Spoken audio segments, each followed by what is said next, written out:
Hi, everybody. Welcome back to that Eurovision site. As you can see, we're doing more interviews in the lead up to so many countries selecting their Eurovision representatives. Today, we're traveling to Denmark, and I have Mariyah LeBerg. Hopefully, I've pronounced that right. That was Who, perfect. yeah, who is one of the competing artists at Denmark's Dansk Melodi Grand Prix. How are you doing today, Maria? I'm good. Hi. Sorry, I'm outside because I have twin boys who are 15 months old and they go bonkers if they see me with my phone. So I have to you're, go outside. yeah, you're that age. It's like, oh, you have something, so I want to take it off your hands. And if you don't give it to me, I'm gonna go absolutely crazy and scream for hours. So yeah, I thought it'd just be easier if I went outside. So Okay, so we'll make this very quick so you're not out there in the cold for too long. So I'm Danish. I'm used to it. It's okay.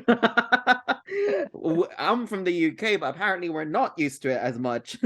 Ah, well, Okay, so we literally just met, so I wanted to start this off with an icebreaker. I just wanted to ask like one fact about yourself that not many people know about. that's a good question. Not many people that watch the Eurovision know that my mom is a Jehovah's Witness and my dad is a Muslim. So that's a pretty crazy fact. It's, I mean, we accept everyone's. It's like the fact that, a lot of people bring a lot of culture in to the contest is Exactly. actually quite fascinating too. This is why we do these interviews, like to get to know you personally. So so for Eurovision fans, this will be the first time that they get to basically know you and your music. So I just wanted to take this opportunity to let you introduce yourself fully to the international viewers. Okay, well, as you just said, my name is Mariyah LeBerg and I'm from Denmark. My dad's Lebanese. I live in the countryside with my twin boys and my boyfriend, and I have a horse, and I just kind of live the country life. And then I also do music. I've been touring large parts of Europe and Asia and been all over the place and played everything from punk rock to pop music to rap music to whatever. And then I just thought it would be so much fun to try for this Eurovision thing. Even though if you asked me 10 years ago, I'd be like, me, Eurovision? No. But I thought, why not? I've always watched it and I always thought it was so amazing. Like, how can you not love something that celebrates music like that? So, you actually just led me off to my next question, actually. Oh, So, is that the reason why you wanted to submit an entry for Dansk Melodi Grand Prix? Is it just like a, hey, why not? Let's try this, or was there something, another kind of. reason? It was kind of like a quirky idea I had because I released an EP in 2019 and I thought 2020 was going to be my year, and then you know this small virus came along and stopped the whole world. And then I got very, very pregnant in 2021 with twins. And then in the no, early summer of 22, I sat there with my two boys and I was like, I miss music so much. And then I thought, what better way to kickstart my career than try to join the DMGP? So I wrote to Chief One, who also made the song, because I've been knowing that guy for years and I know that he's participated so many times. So I just thought, you know how to do this. So how do we do it? Like, let's make a song, let's send it in, let's see what happens.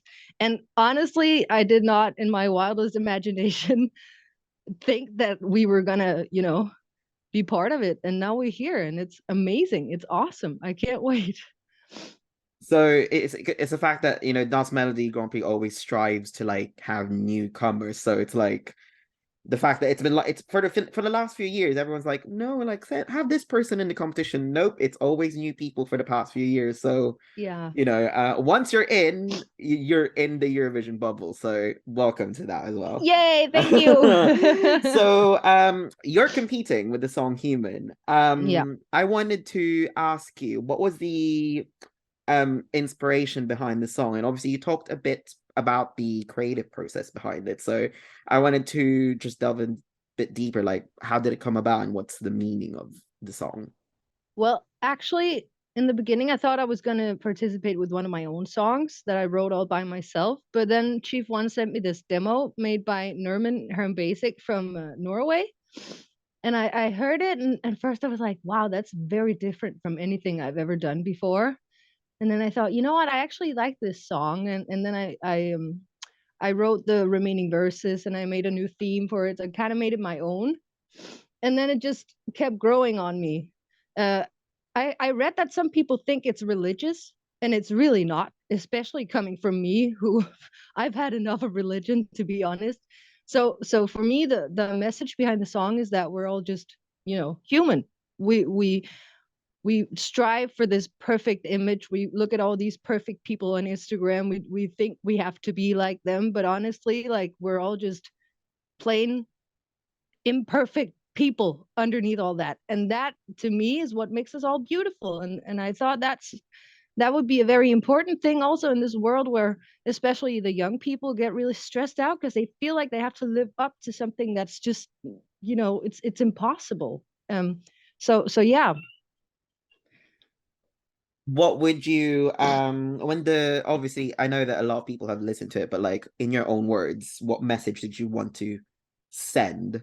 Other than I know you said about that, we're only human, which is basically was there anything else that you'd like to add to it, or it's just basically like, to basically live your own life the way you want it to be? Or As is that long as it? you're not hurting anyone else, like, just do whatever the hell you feel like. That's basically it. As long as you're happy and don't try to Mhm. be something that you're not. Okay. Obviously, participating in Dansk Melodi Grand Prix comes at a chance to potentially representing Denmark in Yes. Liverpool this year. What would it mean to you if you get given that opportunity this year? Honestly, just the thought of it is like, just whoa. It would be crazy. It would be so amazing, like the greatest adventure of a lifetime, I think. Right now I'm trying not to, get my hopes up or expectations up, because I feel like the more expectations you put on yourself, the more of a chance you have to get really disappointed. So right now I actually feel like I've already won because I'm going to be a part of it, and we're only 8 people who got chosen. So that in itself is kind of crazy to me. So, but if I win, I don't know. We'll have to talk again. I don't know. That would be absolutely insane. If you do get the ticket, I will be one of the first people to talk to. I will try my best to do that. Awesome. Yeah, For so sure. We have a deal. yeah. Okay, so obviously we're here because of Eurovision itself. And I know you've said that you watched it before. Hmm. Well, mainly all the time. Can I just ask, like, what's your earliest memory of the contest? And do you have a favorite at all? It doesn't have to be from Denmark. It can be from other countries as well. My first memory, honestly, was the Olsen brothers. Yeah, in 2000, when they both the Danish one and the international one, it was just amazing. And I bought their album. I was like 10 years old or something. I bought their album, and I like learned all the songs, and it was so huge. And I really don't recollect Eurovision before that. That was kind of like the the first memory I have of it. And it was very, very just amazing. And I loved how those guys just stood up there with their guitars and just won over the whole world like that. And that song is still just really, really good. Yeah. So Olsen Brothers for sure. Or like whenever we hear it on a Eurovision night out, everyone just like goes into karaoke mode, just like Right? yeah, and everyone just like sings along to it, like when you're like at like a football like game or something, and you have everyone does their chants, like that's the equivalent of like whenever "Fly on the Wings of Love" pops on like a Eurovision event, I everyone's know, like right? sings It's along to it. iconic. Yeah.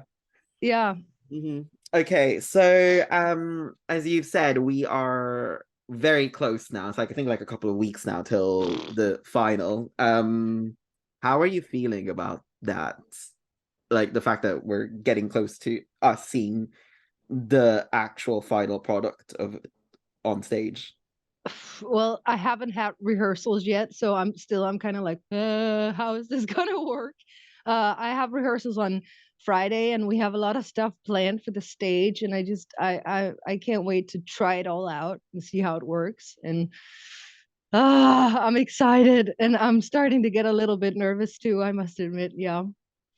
Um, what sort of vibe are you gonna go for your performance? Is there anything you can? I know because you said you haven't done it, but like, what do you think the audience would expect when they watch it next month? I don't know what they're gonna expect, but it's probably not gonna be what they expect. It's I can't reveal too much, but Yeah. like like I just said about the whole thing of us trying to live up to some Hmm. expectations that are really far out. I just with this performance, I hope to peel off some of all the layers, Hmm. and that's all I'm gonna say. Hmm. And we cannot wait to see that. Looking more about Me neither. to well, I looked at did some research obviously before this interview, and I've seen that you've also mentioned this yourself that you've performed some stages around the world, also in Europe and Asia. Do you think that, you know, performing in stages all over the world has helped you with your preparations, or do you think, wow, this is completely different to what I'm used to? Kind of both, I think. Like I think it's obviously a good thing that I'm used to performing on big stages, but this is going to be like nothing I've ever done before. Like I don't know what to expect. I just for me it's important just to have a good time and enjoy it while it lasts, because this is going to be a crazy adventure. And I feel like I just jumped on the crazy train and now we're like, "Wow!" you know, full speed ahead. But I Do can't wait. you, I think to be fair, that like everyone's on like that mode at the because we're in that part of the year where everyone's selecting their entries. So we're Yeah. all very curious on how what we've been listening to is gonna translate on the stage. So everyone has like thoughts and ideas in their head. I'm like, am I gonna expect too hot, too much, or too little? And obviously, I know the artists like try to keep the surprise, which is a good thing because then at least don't spoil something like Oh, I know, right? that Yeah. we're gonna see very shortly. But speaking about like performing, do you have like a favorite performance of like when you've like traveled? No, well, not favorite. Let's say memorable, like the one that sticks to your head the most, probably. I think I have two. The first one is with my old band Pachanka, which is like this world band. We play Balkan ska reggae. We call it Fiesta Punk. And we just go completely bonkers on stage.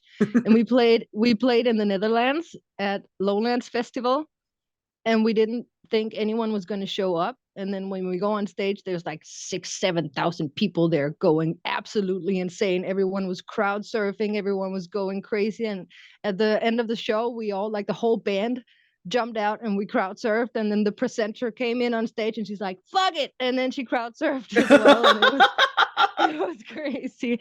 So that's the first one. And then in Mhm. 2019, I was performing on my birthday in Hanoi in Vietnam, and um, and then all of a sudden, like the crowd, I think there was always also like 6,000 people. They Mhm. just started singing a birthday song for me, and it was so sweet. That was really awesome too.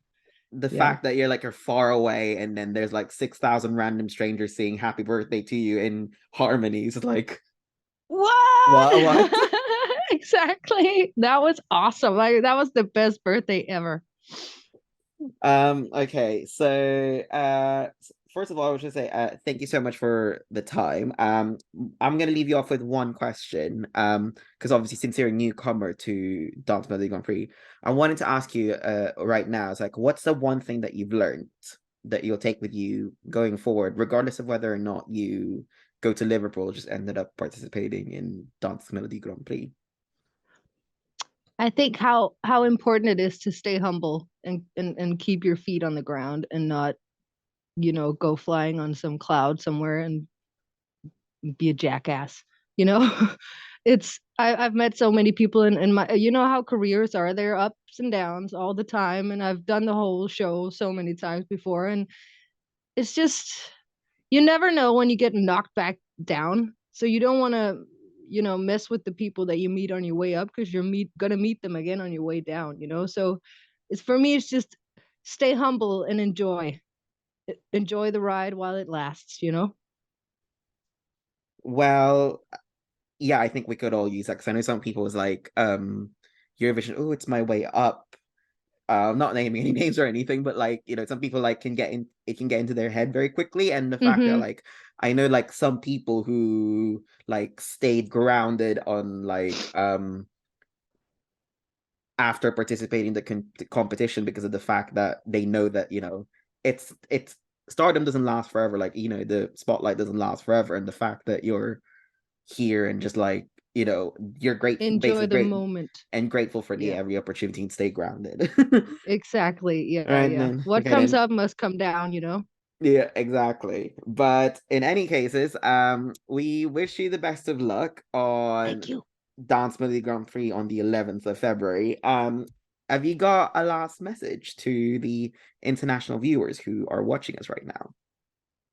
Just I hope you'll enjoy my performance and especially like the whole message of my song. I think it's so important. Just be true to yourself and always stay true to yourself. Like that's kind of why I'm doing this because it's I think it's really important. There's so many people who just think they have to look like Kim Kardashian and it's just it gets old, you know. We should all just be true to ourselves. Corny as it sounds, but it's true.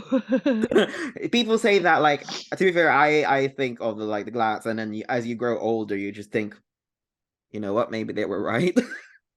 Yeah, Like, you know, exactly. yeah, I was fine the way I was, but yeah, it's like it comes with age, and hopefully people realize that early on. It's like, you know, less drama, Yeah, and because it ruins a lot of people, especially young people. They feel like they have to be in a certain way to fit in this world. And honestly, we're all just, we have no clue what we're doing.